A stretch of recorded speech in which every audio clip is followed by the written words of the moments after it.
Kay madyong adlaw ni Jun tanan sa for today's video is data karon sa gymnasium diri sa Panabo, Davao del Norte. So sa mga wala kay balumutan aw day ko karon sa concert ni Miss Kakay Bautista, o di ba? So katong si Pipita sa first yaya. So sa wala pa din nagsugod ang concert ni Miss Kakay Bautista, so banda-banda sa dari sa stage. So dani nga time guys, taganam-anam nagkadaghag mga tao kay nanood na kay mutan-aw lagi sa concert ni Miss Kakay.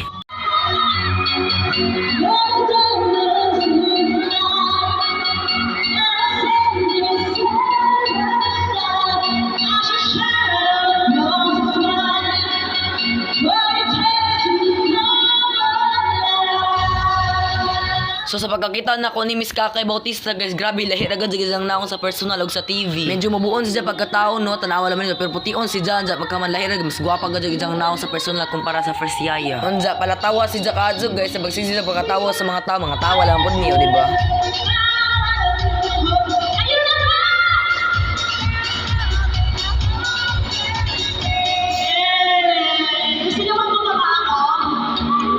So dani nga time gazi kulbaan gadyo ko kaning ambak si Miss Kakay sa stage, o di ba, para madungog gadyo sa mga tao gid ang tingog.